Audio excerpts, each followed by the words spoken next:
Olá, meu amigo do terceiro ano do ensino médio, beleza demais? Vamos fazer uma atividade do PET, volume 3, tá? Bom, eu vou lá na página 65, atividade 2, vou fazer uma atividade que tem um circuito simples. Neste circuito eu tenho uma bateria de 20 volts.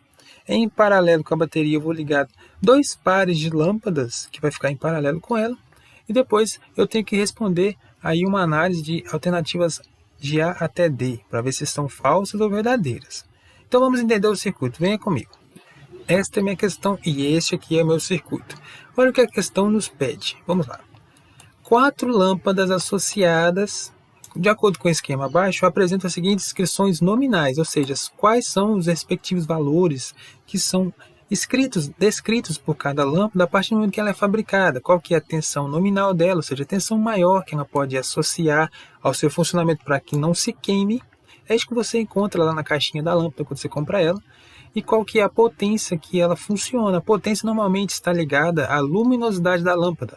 Quando nós falamos de lâmpadas e potências, está relacionada a ficar com mais brilho ou menos brilho, beleza? Então, quando você lê aqui as especificações da lâmpada, isso não te dá muita informação a princípio, porque eu estou lendo aqui, ó, lâmpada 1 é 10 watts e 20 volts. É a tensão elétrica que ela foi fabricada para funcionar. Se eu ligar ela a uma tensão menor que isso, ela pode até ligar.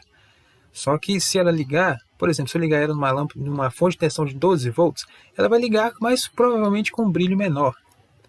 E esse 10 watts normalmente está relacionado ao brilho da lâmpada. Então eu posso dizer que a lâmpada L2, que tem 20 watts, ela brilha mais que a lâmpada L1, porque L1 tem 10 watts de potência, que é a descrição nominal dela. Então aqui, para nós, não vai importar muito, a princípio, saber essas especificações. É importante salientar o seguinte: se esses pares de lâmpadas estão ligadas em paralelo com a fonte de tensão, então eu terei uma diferente potencial aqui nos polos extremos aqui destes ramos, que exatamente de 20 volts, que é a tensão elétrica da fonte. Ok? Então, se eu tenho duas lâmpadas em série, essas lâmpadas vão dividir aí a diferença de potencial consumida no ramo. Ok? Se tivessem a mesma resistência, cada uma teria 10 volts de tensão como força eletromotriz, ou força contra a eletromotriz sendo consumida. Mas nesse caso aqui, elas provavelmente devem ter resistência elétrica diferente, porque as potências são diferentes. Então eu fiz esta simulação aqui usando as mesmas especificações do exercício. Eu usei um simulador de computador, vou mostrar a vocês. Esse daqui, ó. Eu fiz a mesma ligação do circuito lá, só que aqui eu aproveitei, eu coloquei um voltímetro para medir a diferença de potencial entre os polos do ramo superior do meu circuito. Aqui eu coloquei um amperímetro, como descreve o meu circuito original do exercício. Tem um amperímetro aqui logo acima da minha chave. Vou desligar a minha chave, tá vendo? Essa aqui é uma chavezinha que a princípio tem uma resistência infinita quando ela está aberta, e quando ela está fechada a resistência elétrica é zero, porque a gente consideramos aqui uma chave ideal, né? Que não é o que acontece na realidade, mas enfim, não importa para nós agora. Quando a chave está aberta, o meu circuito não funciona, obviamente, meu circuito está cortado. Reparem que o meu amperímetro mede 0 ampere, porque não passa corrente sobre ele, e as lâmpadas estão desligadas porque o circuito está aberto. A minha fonte de tensão continua tendo energia elétrica, isso é fato. A gente sabe que uma bateria transforma energia química em energia elétrica, mas o meu voltímetro, vou levantar ele um pouco aqui para sair um pouco da câmera. O meu voltímetro mede 0 volts, porque não tem nenhuma corrente passando. A partir do momento que eu ligar o meu circuito, a corrente começa a circular, eletricidade em movimento, não é?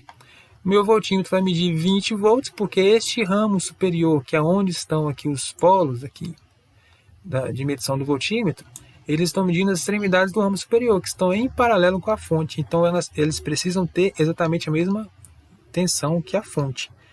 Reparem o que eu disse no início. Se eu tenho duas lâmpadas neste ramo, elas vão dividir a tensão da bateria, já que estão em paralelo. Se essas lâmpadas tivessem a mesma resistência elétrica, que não é o caso, elas teriam 10 volts de força contra a eletromotriz. Então, de acordo com a especificação que a gente viu no enunciado, nenhuma delas iria se queimar. A mesma coisa acontece com essas duas lâmpadas que estão aqui na diagonal aqui do meu circuito. Essas duas lâmpadas estão também em paralelo com a bateria. As duas somariam sim uma diferença de potencial menor do que a necessária para queimar. Então as duas lâmpadas também não se queimariam se eu ligar o circuito. Muito bem, eu mudei aqui o polo do meu medidor de tensão, que a gente pode chamar de voltímetro, para que você veja que a diferença de potencial nos polos também é de 20 volts, porque está em paralelo com a bateria. Posso pegar esses polos aqui, medir a tensão também da bateria, colocar aqui, eu vou ver que também é 20 volts. Deixa eu ver se aqui do amperímetro vai mudar alguma coisa. Então, provavelmente esse amperímetro meu é o amperímetro ideal. E de acordo com as especificações que eu coloquei aqui, eu vi que tem 1 ampere de corrente elétrica passando pelo ramo principal do circuito. Mas vamos falar sobre isso já já nas alternativas lá. Vamos lá. Compreender o meu circuito? Eu fiz um circuito aproximado de acordo com o circuito original do exercício do PET. Aqui no meu simulador, coloquei as 4 lâmpadas, um ramo na diagonal do circuito, tentei fazer aproximado. Enfim, está dando tudo certo aqui de acordo com o que eu previa. Vamos às alternativas então. Beleza. Primeira alternativa. Nenhuma lâmpada se queimará. Ok, de acordo com a minha análise inicial, nenhuma lâmpada vai se queimar, porque as diferentes potenciais nominais dela são menores do que a diferença de potencial que elas serão sujeitas, de acordo com a ligação do circuito. E o amperímetro ideal acusará a passagem de corrente elétrica total do circuito.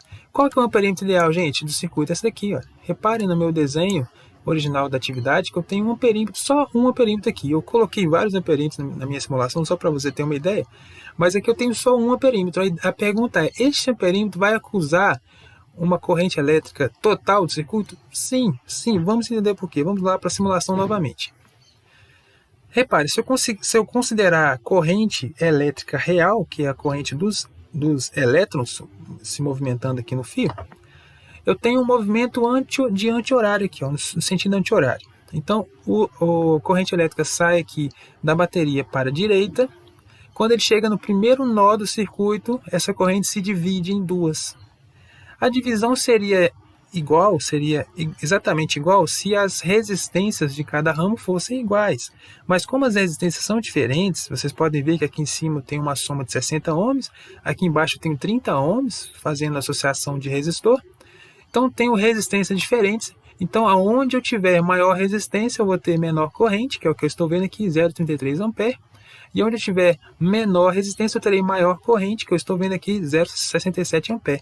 Essas duas correntes, elas juntas somarão novamente aqui neste outro ramo, neste outro nó, aliás, a corrente total do circuito, que é de 1 A, de acordo com as minhas especificações do exercício, tá? Vou novamente desligar aqui na chave do circuito, para vocês novamente terem ideia. Vou ligar o circuito de novo. Vocês podem perguntar, professor, como é que você calculou as resistências de cada lâmpada? Eu usei a relação de potência, resistência e tensão. Lembram que a potência elétrica é tensão ao quadrado dividido por resistência? Então, a partir desta relação, eu consigo achar a resistência se eu souber a potência e a tensão. Então, foi isso que eu fiz, achando a resistência de cada lâmpada aqui, beleza? Se você pegar uma lâmpada com essas inscrições nominais e medir a resistência dela, provavelmente elas terão uma resistência desse valor aqui. Muito bem. Mas vamos então, a discussão é essa. Realmente, a corrente elétrica que passa pelo amperímetro ideal principal aqui, ela é total? Sim, é total, de 1 A, que é o ramo onde tem a maior corrente. Vamos à alternativa B, então. A alternativa B fala o seguinte: nenhuma lâmpada se queimará. Já sabemos que está correto. E o amperímetro ideal acusará a passagem de corrente igual à corrente que passa por L1. Então, aquele amperímetro ali que eu mostrei para vocês, esse Azinho aqui, ó, vai acusar a mesma corrente que passa por essa lâmpada L1? Vamos olhar de novo, então, a nossa simulação para ter uma ideia. Ela ajuda, tá? Você poderia fazer essa atividade aí por raciocínio sem fazer nada em nenhuma simulação, mas você teria que ter uma visão dinâmica do circuito, que aí eu preferi usar a simulação, já que a gente está tendo essa oportunidade de fazer um vídeo, que tem essa questão dinâmica, né? Bom, a lâmpada L1 é essa daqui, ó, que no meu caso está 40 ohms. O amperímetro passa 1 ampere por ele. Este amperímetro está no ramo principal do circuito, onde tem maior corrente.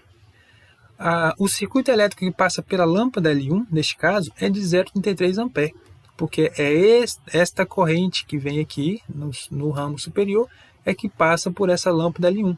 Então, a corrente que passa por ela é uma corrente menor do que a corrente total. Então, a alternativa B é uma alternativa errada, ok? Alternativa C.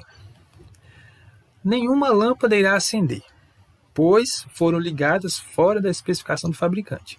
Gente, isso só aconteceria, igual eu falei, nenhuma lâmpada acenderia se a tensão elétrica nominal delas fosse menor do que a tensão elétrica em que elas estivessem sujeitas, de acordo com a forma que eu ligasse o circuito. Nós vimos que a tensão nominal delas, a soma, é maior do que a tensão com que elas estão ligadas. Se eu somar as tensões de cada ramo, eu vou ter igual a 20 ou maior que 20 volts. Agora eu teria um problema se eu ligasse a bateria, por exemplo, em paralelo com uma lâmpada só de 10 volts. Já que a bateria tem 20 volts e a lâmpada ela funciona a 10 volts, uma delas aqui, vamos ver no anunciado qual que é. A lâmpada que funciona a 10 volts é a lâmpada L3, por exemplo, é a lâmpada L4. A lâmpada L3 é só as lâmpadas das extremidades aqui, ó. Se eu ligasse a bateria em paralelo com essas lâmpadas sozinhas, elas teriam uma tensão elétrica de 20 volts sobre elas. Então isso faria com que elas se queimariam, ok? Porque está acima da sua tensão nominal. É importante entender isso, até mesmo para a vida real, para a prática. Você não pode ligar uma lâmpada que funciona com uma tensão menor do que a fonte que você tem, senão você vai queimar a lâmpada. Então, a alternativa 3 está errada, ok? Porque a alternativa 3 fala que nenhuma lâmpada irá acender. Nós sabemos que vai acender, porque nós já fizemos uma ligação aqui na simulação e eu fechei a chavinha aqui para que elas acendam. Eu preciso que o circuito esteja funcionando. Para isso, eu tenho que fechar aqui o meu interruptor. Alternativa D, então, pergunta o seguinte. As lâmpadas L1 e L3 se queimarão. L1 e L3 são as lâmpadas da extremidade superior. Nós já vimos na nossa simulação que as lâmpadas vão funcionar, elas não vão se queimar, tá? Porque L1 e L3. L1 é 20 volts, L3 é 10 volts. Neste caso aqui eu posso pegar até o meu voltímetro. Vamos fazer a experiência? Eu pego o voltímetro e vou medir a tensão elétrica dessa lâmpada aqui, que é a lâmpada L3. Repare que a tensão elétrica que está sobre ela, uma força contra-eletromotriz de 6,67 volts aqui, né? Uma tensão elétrica nos polos aqui da lâmpada. É uma tensão menor do que a lâmpada que está nominalmente descrita nas suas especificações. A lâmpada L3 funciona com uma tensão de 10 volts. Se eu colocar 6,66 volts nela, ela vai funcionar com brilho menor do que foi produzida para funcionar, mas vai funcionar, mas não vai se queimar. Beleza, então? Então é isso, espero que você tenha entendido essa questão. É muito interessante se você fizer essas simulações na sua casa. Esse simulador que eu usei é do FET, que é da Universidade de Colorado. Para você achar isso no Google é muito fácil, eu não preciso nem mandar link para você não. É só você procurar lá no Google, FET, P-H-E-T, que você vai ver, provavelmente um dos primeiros links que aparece, é uma plataforma que tem várias simulações, não só de física, mas de biologia, de química e ciências da Terra, matemática. Você pode escolher a simulação lá para você estudar, para você brincar também, porque tem algumas simulações de jogos. Então eu acho muito legal se você tiver essa curiosidade e tentar brincar com esse tipo de coisa, porque é uma brincadeira saudável, tá bom? Mas não pare de estudar não. Vamos pegar a apostila lá na página 67, tem exercício sobre resistência elétrica, leia a matéria ali na página 66, dá uma entendida e vamos estudar, gente. Grande abraço.